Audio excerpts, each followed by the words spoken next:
Hello मेरी आवाज के दोस्तों, कैसे हैं आप लोग। आज का विषय है बंटवारा। इसका अर्थ सबको पता है।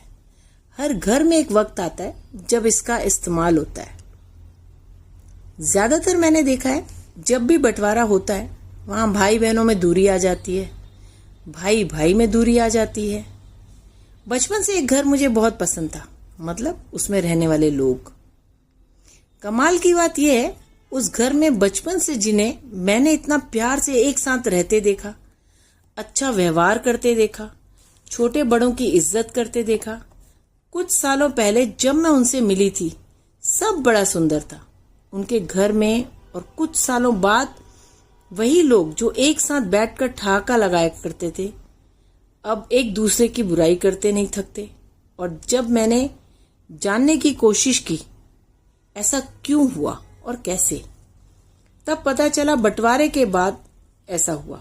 और ज्यादातर मैंने महसूस किया ये एक घर की नहीं, ज्यादातर सब घर का यही हाल है। इससे मुझे बड़ा दुख महसूस हुआ। जो भाई बहन इतने सालों तक खुशी से साथ साथ रहते थे या बड़े हुए साथ में, बाद में इतना गुस्सा, इतनी नाराजगी, कैसे। मैंने आज तक 2 बंटवारे बहुत सही और अच्छे देखे हैं। पहला, हमारे एक दोस्त हैं वर्मा जी। कुछ सालों पहले उनकी मम्मी का देहांत हो गया था। वो 2 भाई हैं, दोनों शादीशुदा थे। उनके पापा की उम्र कुछ ज्यादा नहीं थी। दोनों भाई अपनी अपनी पत्नियों के साथ दूसरे शहरों में काम करते थे। और उस घर में जो हमारे दोस्त थे वो बड़े भाई थे। अचानक मम्मी के देहांत के बाद पापा अकेले हो गए। वर्मा जी ने सोचा, अपने भाई से बात की कि पापा यहाँ अकेले कैसे रहेंगे, परेशान हो जाएंगे। और यहाँ का सब कुछ छोड़कर पापा उनके साथ जाने के लिए तैयार नहीं थे। और वो दोनों भी यहाँ आकर अपनी नौकरी की वजह से रह नहीं सकते थे अभी। तो दोनों ने पापा को मनाया, समझाया और उनको दूसरी शादी के लिए तैयार कर लिया। पापा के कहने पर जितनी भी प्रॉपर्टी थी, पापा ने मतलब शादी से पहले कहा कि मैं बंटवारा करना चाहता हूं, बाद में शादी करूंगा। तो पापा के कहने पर जितनी भी प्रॉपर्टी थी उसके 3 हिस्से हुए। जो हमारे दोस्त हैं वो बड़े भाई, उन्होंने किए। उन्होंने अपने छोटे भाई को पहला हिस्सा उठाने का अधिकार दिया, फिर उन्होंने खुद लिया और तीसरा उनके पिताजी ने लिया। जब नई मां आई तो किसी को कोई प्रॉब्लम नहीं हुई। और इस बात को 13-14 साल हो गए हैं।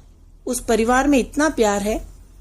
सब आज भी दूर रहते हैं, पर दूर रहकर भी पास हैं। और जब जरूरत होती है सब एक साथ होते हैं। उन्होंने बगैर किसी बाहर वाले को शामिल किए अपने घर को संभाल लिया। पिताजी आज भी बहुत अच्छी सेहत में हैं। उनके घर को पूरा मोहल्ला काफी पसंद करता है। हर घर में उनकी तारीफ होती है। दोनों भाइयों में कभी किसी ने भी तू मैं नहीं सुनी। और एक दूसरा बंटवारा देखा मैंने, जिसमें माता पिता ने एक उम्र में आते ही, मतलब जब उन्हें लगा उनकी तबीयत थोड़ी ढीली हो रही है, तो उनके भी 3 बच्चे हैं। उन्होंने अपने बच्चों को बोला कि उन्हें बंटवारा करना है।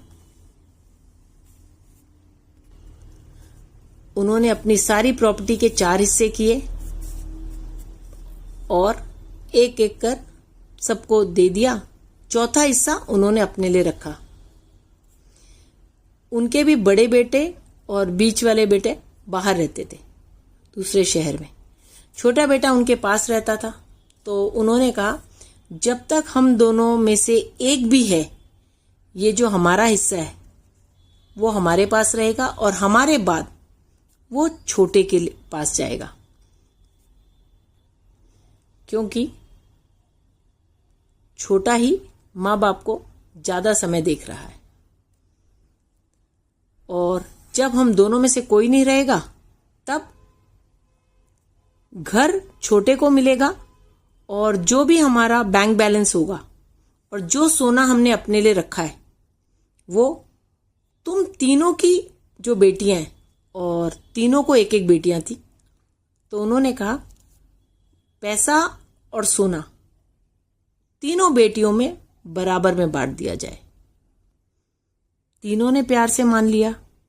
जब तक माता पिता रहे तीनों ने देख रेख की अपने अपने तरीके से, और जब वो नहीं रहे तो सबसे बड़े भाई ने जैसा उन्होंने कहा था वैसा ही घर छोटे को दे दिया और पैसा और सोना तीनों बेटियों में बराबर बांट दिया। आज भी तीनों भाई एक दूसरे के साथ हैं। सबको अपना अपना हिस्सा पहले ही मिल चुका था। बाद में माँ बाप ने बेटियों को दान करके पुण्य भी कमा लिया। कमाल की बात यह है, मैंने ये दोनों बंटवारे अपनी काफी छोटी उम्र में देखे थे। मुझे याद है और भी बहुत बंटवारे देखे हैं मैंने काफी रिश्ते में या रिश्तेदारों में, पर इससे ज्यादा अच्छा और खुशहाल नजारा नहीं देखा। और आज भी उन घरों में बहुत प्यार और अपनापन है।